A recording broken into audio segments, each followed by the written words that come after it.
talking. Child maltreatment thrives in secrecy, so we need to find positive ways to get communities talking, as this is generally a subject that people are not comfortable discussing. So how can we do this? We have to put in place several things to form safety nets in our communities. Education. From an early age, we can educate and empower all children with basic body safety rules, teaching them how to say no if people do things that make them feel uncomfortable, or if people try and touch their private parts. We need to let them have power over their bodies. For example, let children choose if they want to be hugged or kissed by relatives or friends. This can sometimes be very uncomfortable for children. Let them shake hands, so they're still being polite, if this would make them be more comfortable. Please remember that both girls and boys are sexually abused, so both need educating.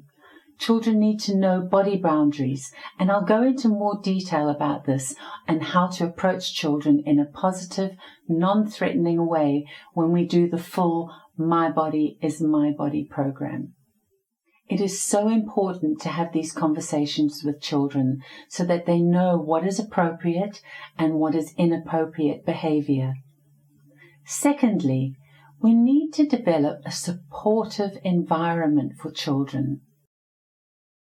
Children need to know that they can safely tell people if they are worried, or if they feel threatened, or if they're being hurt or sexually abused. 1 out of every 3 children never report their abuse because they're afraid. They feel they might get into trouble. They feel that it might be their fault, or maybe it's just because they don't know how to tell. Some severe physical and emotional consequences, both in childhood and later in life, are more likely to be experienced by the child if they do not tell. Community education. We need to educate our communities on the signs of abuse, what to look for.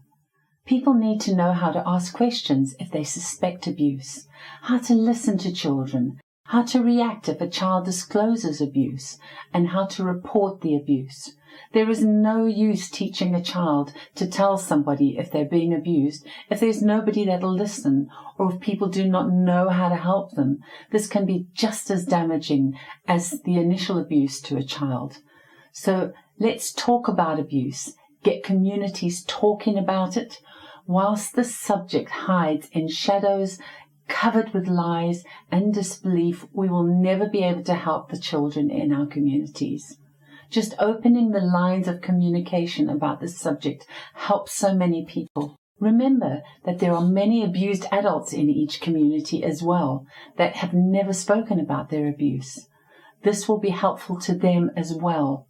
Let families and children know that it's okay to talk about abuse and it's okay to ask questions. So try to organize meetings with parents from the schools or young mothers, sports meetings, anywhere where people are gathering, like churches. Let's get this message out to your communities. Young children between the ages of birth to 4 years old are at most risk of fatal injuries due to abuse. In fact, the figures are double those of children that are in the 5 to 14-year-old age group. It would be a positive step in communities to give young mothers help with parenting skills. Being a young mother can be a demanding time, and if you add an abusive or difficult environment into the scenario, the child may be the one that suffers.